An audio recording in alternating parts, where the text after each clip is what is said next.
এবার চোখ রাখছি কলকাতার সল্টলেক থেকে, কারণ খবর উঠে আসছে যে সল্টলেকের আনন্দলোক হাসপাতালে বিধ্বংসী অগ্নিকাণ্ড।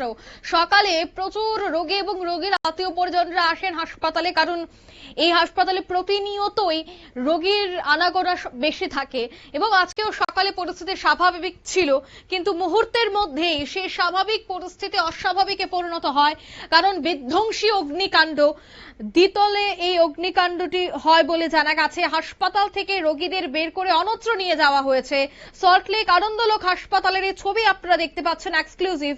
অগ্নিকাণ্ডের ঘটনাটি আজ সকাল 10:15 নাগাদ ঘটে। প্রথমে ধোঁয়া দেখে খবর দেওয়া হয় দমকলকে। ইতিমধ্যে দমকলের দুটি ইঞ্জিন ঘটনাস্থলে এসে আগুন নেভানোর চেষ্টা করছে, তবে হাসপাতালে থাকা রোগীকে অন্যত্র সরিয়ে নেওয়ার ব্যবস্থা করেছে হাসপাতাল কর্তৃপক্ষ। তদন্তে রয়েছে বিধাননগর পূর্ব থানার পুলিশ। হাসপাতালের দ্বিতল ভবনেই এই অগ্নি সংযোগ।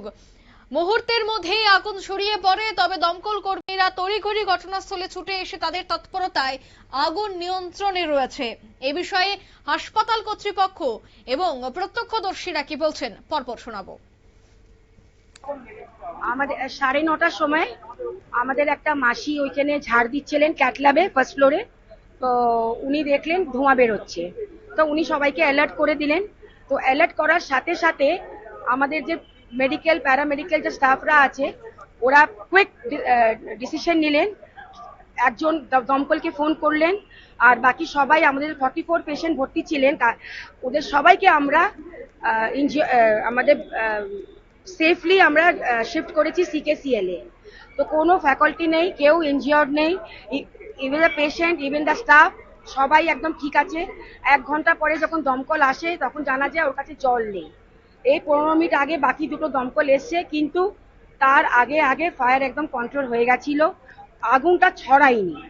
সব থেকে ঠাকুরের কৃপায় কি আগুনটা ওই ক্যাটল্যাব থেকে বাইরে ছড়ায়নি। তো এমনি কোনো মেটেরিয়াল কোনো লোকসান হয়নি, পেশেন্টরা সব সেফ আছে, পেশেন্ট সব CKCL এ আছে, আমাদের স্টাফ সব ঠিক আছে। আর আমাদের ফায়ার দমকল যখন এলেন তখন উনি বলেছেন কি ধোঁয়াটাকে সাবসাইড হতে অ্যাটলিস্ট 24 আওয়ার্স লাগবে। হয়েছিল বলতে আমরা সকালবেলা এখানে টিফিন করতে আসি, তো তখন দেখা যায় যে পিছন থেকে ওই জানলা থেকে একটু এসির ওখান থেকে আগুন বেরোয়। তো ওখান থেকে আগুন বেরোনোর পরেই মানে তখনই তৎপর হয়ে যায়। তখন হবে 10:15-20 নাগাদ, 10:15-20 নাগাদ আগুনটা প্রথমে লাগে। তারপরে লাগার পরে এবার পিছন থেকে ধোঁয়া দেখা যায়। তো প্রথমে মনে হয়েছিল যে রান্না বান্নার ধোঁয়া, তারপর আস্তে আস্তে যে ভিতরে আগুনটা জ্বলার পরে এসি থেকে আগুনটা বেরোয়। তারপরে এই যারা স্টাফরা ছিলেন তারা তাদের মতো অ্যাম্বুলেন্স দিয়ে অন্যত্র সরিয়ে নিয়ে গেছেন, এবং আমরা সকাল থেকে এখানে ছিলাম। আর আগুনটা মেনলি পিছন দিক থেকে লেগেছে, এবং ওইদিকে কিছুটা মানে ছিল, এবং যেখানে অক্সিজেনের সিলিন্ডার গুলো ছিল সেগুলো আমাদের আনন্দলোক হাসপাতালে যারা স্টাফরা ছিলেন সেগুলো দক্ষতার সঙ্গে সেফ জোনে নিয়ে গেছে। তো এখন বিল্ডিং মোটামুটি সেফ জোনের মধ্যে আছে, এবং পেশেন্ট কাউন্ট মানে কতজন পেশেন্ট এখানে ছিলেন সেটা তো আমরা সঠিকভাবে বলতে পারবো না, যেহেতু আমরা ভিতরে ছিলাম না। তো সেটা আনন্দলোক হাসপাতালের যারা স্টাফরা ছিলেন তারা সেটা সহজভাবে বলতে পারবে। আমার নাম সুদীপ সরকার। আপনারা শুনলেন তাদের বক্তব্য। সে বিষয়ে আরো বিস্তারিত জানবো এই মুহূর্তে টেলিফোন লাইনে যুক্ত হয়ে গেছে কলকাতা থেকে প্রতিনিধি শান্তনু পান। শান্তনু, এখনো পর্যন্ত কি জানা গেছে কোথা থেকে এই আগুনের সূত্রপাত? একেবারে দেখো যে বিধাননগর পূর্ব থানার পুলিশ কিন্তু ঘটনাস্থলে এসে পৌঁছেছে। সল্টলেকের যে আনন্দলোক হাসপাতাল সেখানে দ্বিতীয় তলে হঠাৎই সকাল 10টা নাগাদ দেখা যায় ধোঁয়া বেরোচ্ছে জানালার সাইড দিকে। তারপরে তড়িঘড়ি সেখানে যারা ফায়ার ব্রিগেডের কর্মী ছিলেন হাসপাতাল কর্তৃপক্ষের পক্ষ থেকে তারা সেখানে যান, যে দেখেন যে আগুনের মাত্রা কিন্তু অনেকটাই বেশি হয়ে গেছে। তারপরে ফায়ার ব্রিগেডকে খবর দেওয়া হয়। ফায়ার ব্রিগেডের দুটি ইঞ্জিন এসে ঘটনাস্থলে পৌঁছেছিল প্রাথমিকভাবে। ইতিমধ্যে আরো দুটি ইঞ্জিন এসেছে ঘটনাস্থলে, এখন 4টি ইঞ্জিন এসেছে এবং তারা আগুন নেভানোর কাজ করছে। যদিও আগুন খুব বেশি তীব্রতা না নেওয়ার কারণে কিন্তু অনেকটাই তাড়াতাড়ি নেভানো। এখনো পর্যন্ত কি হতাহতের কোনো খবর পাওয়া গেছে শান্তনু? সে সমস্ত রোগী কিন্তু ইতিমধ্যেই সেইখান থেকে শিফট করে অন্য একটি হাসপাতালে পাঠানো হচ্ছে। তবে প্রাথমিকভাবে পুলিশ মনে করছে যে এসি থেকেই কিন্তু কোনোভাবে আগুন লেগেছে। তবে পুরো বিষয়টি এখনো পর্যন্ত কি হতাহতের কোনো খবর পাওয়া গেছে?